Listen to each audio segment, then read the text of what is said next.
ഡയറ്റൊക്കെ നോക്കുന്നവർക്ക് വേണ്ടിയിട്ട് ഒരു healthy and protein rich ആയിട്ടുള്ള ഒരു സ്മൂത്തി ഉണ്ടാക്കിയെടുത്താൽ റാഗി വെച്ചിട്ടാട്ടോ നമ്മൾ ഈ സ്മൂത്തി ഉണ്ടാക്കുന്നത്. ഒട്ടുമിക്ക ആൾക്കാർക്കും ഇതെങ്ങനെയാണ് ഉണ്ടാക്കുന്നതെന്ന് അറിയാം. പക്ഷേ ഇത് ഞാൻ എങ്ങനെയാണ് എൻ്റെ വീട്ടിലുണ്ടാക്കുന്നതെന്നാണ് ഞാൻ നിങ്ങളെ കാണിക്കാൻ പോകുന്നത്. ഡയറ്റ് നോക്കുന്നവർക്ക് മാത്രമല്ല കേട്ടോ, അല്ലാത്തവർക്കും ഇത് കഴിക്കാൻ പറ്റും.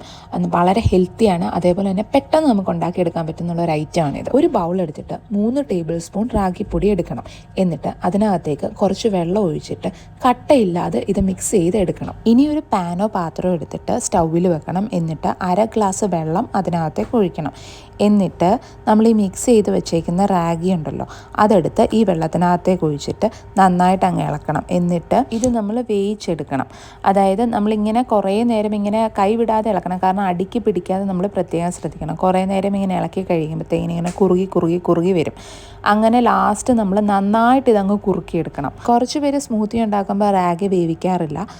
പക്ഷേ എനിക്കെന്തോ ഇത് വേവിക്കാതെ എടുക്കാനൊരു മനസ്സ് തോന്നുന്നില്ല. അതുകൊണ്ടാട്ടോ ഞാനിത് വേവിച്ചെടുക്കുന്നത്. ഇനി എന്താ ഈ ഒരു പരുവല്ലേ, ഈ ഒരു കുറുകിയ പരുവം, അങ്ങനെ ആകുമ്പോഴത്തേക്കിനും നമുക്ക് ഗ്യാസ് ഓഫ് ചെയ്യാം. എന്നിട്ട് ഇത് തണുത്തതിന് ശേഷം മിക്സി എടുത്തിട്ട് മിക്സിയുടെ ജാറിലേക്ക് നമ്മൾ ഈ കുറുക്കി വെച്ചേക്കുന്ന റാഗി എടുത്ത് ഇതിനകത്തേക്ക് ഇടണം.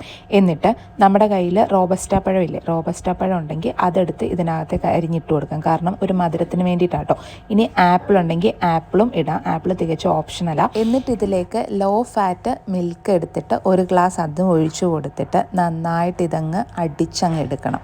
ഇനി മിക്സി ഓപ്പൺ ചെയ്താൽ ഇതേപോലെ ഇരിക്കും. നമ്മുടെ റാഗി സ്മൂത്തി റെഡി ആയിട്ടുണ്ട്. ഇനി നമ്മൾ ഗ്ലാസ്സിലേക്ക് 1 ടീസ്പൂൺ ചിയാ സീഡ് കുതിർത്തത് നമുക്ക് ഒഴിച്ചു കൊടുക്കാം. ഈ ചിയാ സീഡ് ഞാൻ പാലിനകത്താട്ടോ കുതിർക്കാൻ വെച്ചത്. എന്നിട്ട് ഇത് നമ്മൾ ഈ റാഗി സ്മൂത്തി ഉണ്ടല്ലോ, അതും കൂടി ഇതിൻ്റെ പുറത്തേക്ക് ഒഴിച്ചു കൊടുക്കാം. ഇനി ഇതിൻ്റെ മുകളിൽ വേണമെന്നുണ്ടെങ്കിൽ ചിയാ സീഡ് കുറച്ചിട്ട് കൊടുക്കാം. ഞാനൊരു അലങ്കാരത്തിന് വേണ്ടി ഇട്ട് കൊടുത്തിട്ടുണ്ട്.